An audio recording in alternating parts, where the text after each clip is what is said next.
Uh-oh, we got a moron here. Presenting the distinguished international news commentator and foreign correspondent, Smaulgld. This has been an extraordinary week in world affairs. Now I told Hillary Clinton that that's moronic.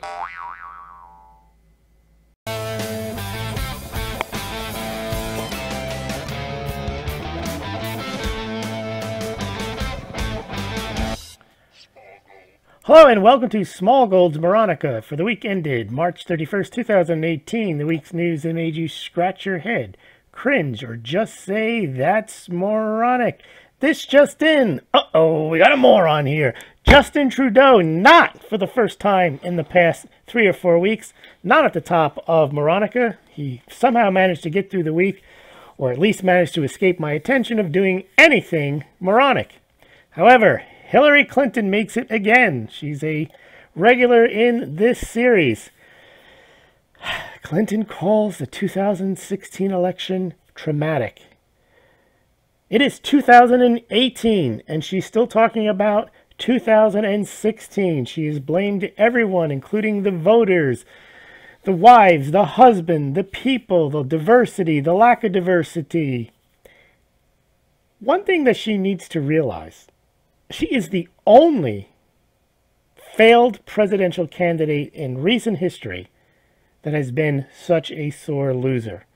Al Gore lost under circumstances which actually were far more outrageous, and he could easily have legitimately felt that he had the election stolen from him. He carried on, he created an entirely new opportunity for himself. He didn't become a professional sore loser. He became a professional climate change person. He went on to win the Nobel Prize. Then, 2004, John Kerry loses to George Bush. He doesn't go into 2 years worth of complaining how George Bush beat him. He eventually becomes the Secretary of State under Barack Obama. 2008, loser, John McCain, remains in the Senate, stays in the Senate, doesn't spend 2 or 3 years complaining about how he lost to Barack Obama. Same thing, 2012, Mittens Romney loses, does not spend 2 years complaining how he lost, why he lost, and now Mittens Romney is going to make a Senate run in 2018. I don't understand this moronic concept that you're going to go out and try to win over people by blaming the voters, blaming everybody for your loss. And really, it's this type of behavior is why she lost. No one wants to hear about a sore loser.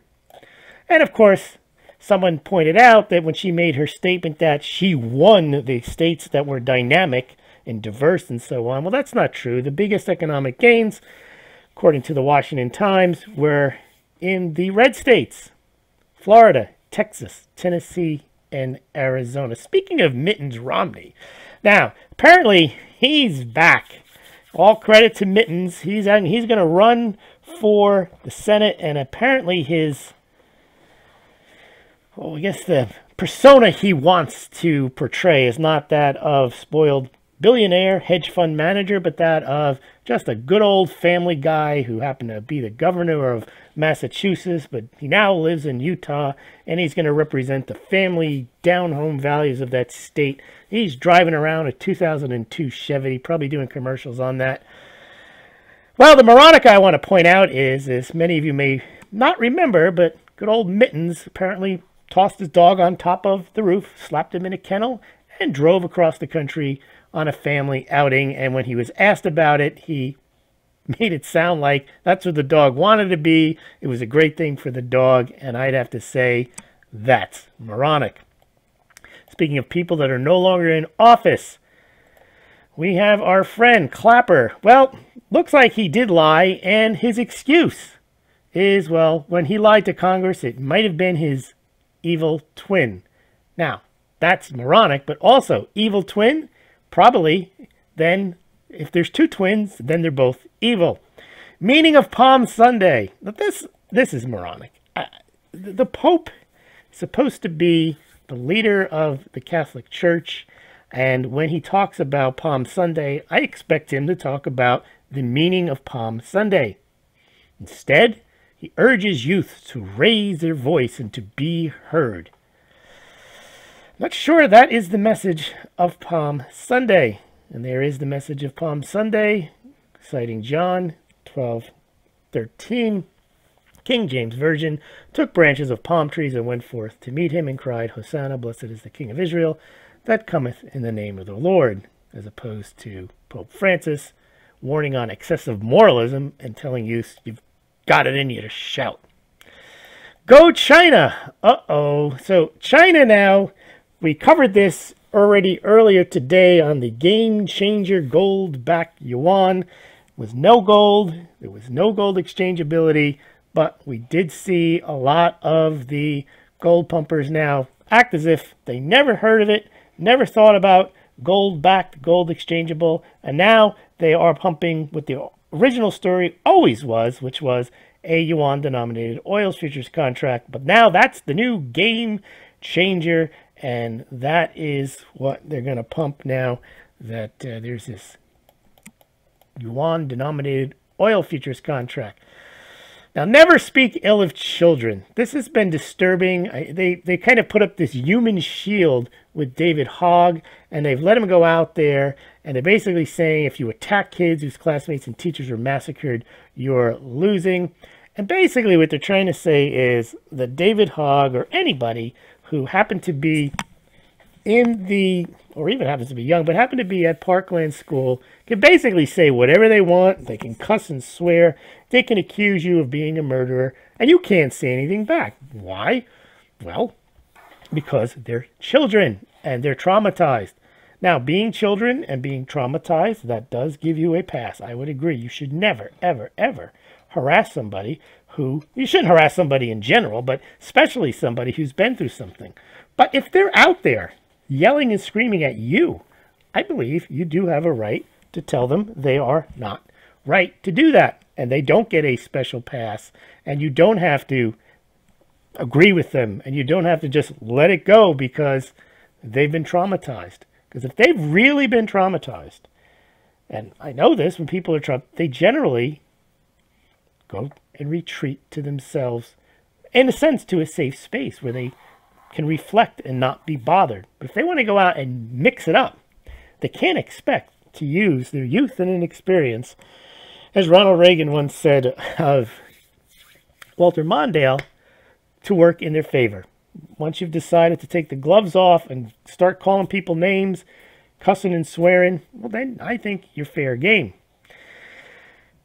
During the week, Stormy Daniels never ended. It was on incessantly. It was trending on Twitter. Never stopped. 7 things to watch for in the 60 Minutes Stormy Daniels interview. I didn't watch it. The one thing not to watch was 60 Minutes for me.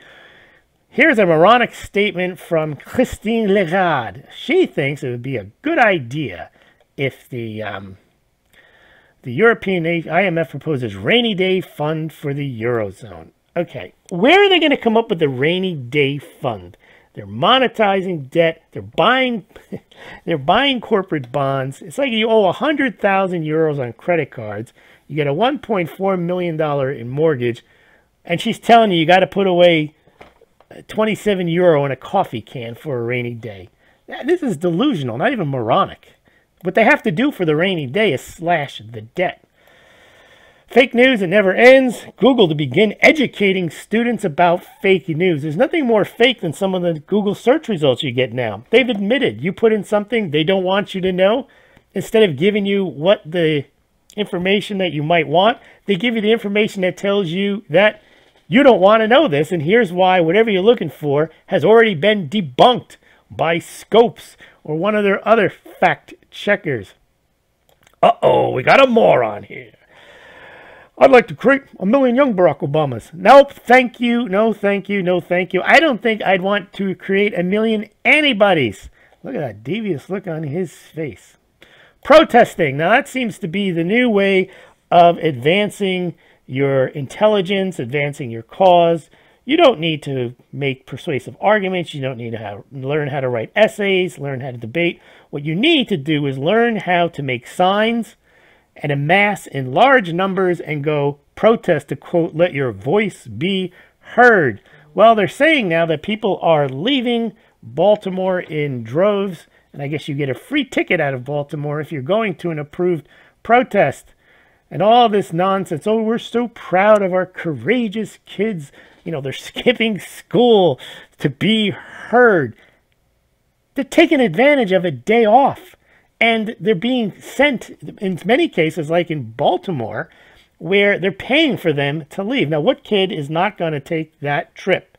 You may be a kid or an adult, and you may believe in gun control, and you may wish to go to a protest. Nothing wrong with that. But they make this sound like every child that goes on these marches is courageous. No, they're taking a day off in many instances. What about the courage of the kid who says, I don't want to go on this thing, and he ends up getting suspended? When your teachers sanction and your school district sanctions or your city sanctions that you can go and get a day off school and they'll drive you to a protest, not much courage there. The courage is the kid who sits back and says, I'm not going, or the teacher says, I don't believe in this, and they get fired or suspended.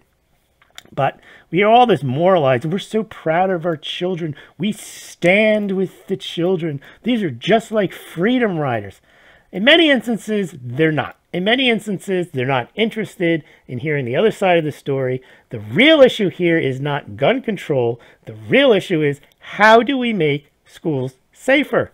They've convinced themselves the only way you can make schools safer is by outlawing guns. And if you don't agree with them, you're going to get treated to a lot of foul language about why you are a murderer. That is not what I call a courageous kid. That's what I call someone who's in somewhat of a bratty mode. Because I want to see debates on this issue. I want to see what young people think. I want to see what older people think. I want to see what gun owners think. I want to see what non-gun owners think. I want to see what everyone thinks. Not what they can shout out, not what they can hold up in a sign and tell you you're not allowed to have another point of view, because if you want that point of view, I'm going to cuss and swear and call you a child murderer. See, eloquence, so proud. Our parents didn't know how to use a fucking democracy, so we have to. Here he is. He's got all the answers. He's 17 years old. Parents are stupid. They don't know what they're doing. Even if they have their heart in the right place and they agree with him, he's going to show them how it's done. Yeah, well, there's a lot of stories about it. I'm not going to get into them, but there's some inconsistencies in David Hogg's stories. So not worth going into, because you'll see them, whether he was in school that day, not in school that day, somewhat irrelevant. But the point is, if he wasn't in school that day, then his idea that he saw everyone that he has this shield around him where you can't criticize him. Recently, he said he rode his bike 3 miles to school when he heard about this. And not only, he didn't go to school 3 miles on his bike because out of concern for his fellow classmates. He went out of, to get footage, basically. So he wanted to get there and see what was going on. The story doesn't square to me about somebody who's been traumatized when he's out there in a very aggressive manner, cussing and swearing, shouting down people. And of course, Laura Ingraham was on the wrong end of it. She repeated that David Hogg had, he had tweeted out that he didn't get into certain schools, and I think she said probably something a little snarky about, well, figures, you know, your grades aren't what they should be or something. He immediately went to Twitter and basically said to everyone, don't, you know, ban Laura Ingram's advertisers, get them to pull their advertising. And some of them, which I think is moronic, did, because a child, which is what he says he is, tells you to do something because he felt insulted, and then you decide you're not going to advertise on the show. I would have to say, well, then you did not do your due diligence properly when you decided to advertise with Laura Ingraham, because I guarantee you she's probably been a lot more offensive and a lot more snarky than what she said there. I think the thing they hear is they're trying to virtue signal that they support and they stand with this kid putting his arm up in the air. As far as I'm concerned, he's got a point of view. Everyone has a point of view. His, to me, is no more special than anyone else's. And if he can't express himself without cussing and swearing, and he refuses to debate anybody, I'm not sure why his opinion is worth much and really can withstand any scrutiny. And here's a guy Kyle Kashuv. He's another kid, and he seems to like to make cogent arguments, and he points out trying to ruin someone's career because they pointed out that you didn't get accepted into some college is surely a great way to convince those colleges to reverse the decision and accept you. Now, apparently he has offered to debate David Hogg, but David prefers the one-sided conversation where you can't criticize him and he can go give speeches and he can call people names and murderers and cuss and swear at will. Hey, my, Neil Young goes after low-life Trump. He's gotta go. Well, there you go. More on the celebrities, musicians, movie stars, sports people who decide, again, you give somebody a microphone and they do well in front of it by singing or acting, they think that their political opinion really matters. Stormy Daniels. This was up all day. Now, 30 years ago, 40 years ago, this is a big story. Before Bill Clinton, if there was any whiff of this type of activity, it was deemed immoral and a disqualifier for a higher office or even lower office. But ever since the late 80s, early 90s, I mean, I think the last candidate to really get shafted by these types of stories was Gary Hart in 1984. He basically had to leave the race because he got caught on the risky business with Donna Rice, I don't remember her name, but in any event, woman who wasn't his wife. Now, this story has been touted so much, and it's not, I wouldn't think it would be a winner. It's 12 years old. The woman is a porn star, which means you either have to, if you want to tag Trump with that supposed stigma, well, then you can't build up the person Stormy Daniels, or Story Daniels as I call her, to, so anyway, she was on 60 Minutes. They've been tweeting about this. They've been running stories on this as if this is what's going to bring Donald Trump down. If Bill Clinton could do it while he was president in the White House and remain president, I don't see how 20 some odd years later, 18 years later, something that Donald Trump might have done or did do 12 years ago is going to matter enough in the minds of voters. And I think the Democrats have made a huge mistake for the last 18 months. They should have gone after Trump on issues from day one. Instead, they've gone after him for Russia and now Stormy Daniels. That's about it for the week's Moronica. This just in, for those of you Saturday Night Live fans from 1975, Generalissimo Francisco Franco is still dead, said Chevy Chase. I believe Stormy Daniels is still trending on Twitter. We'll see you next week.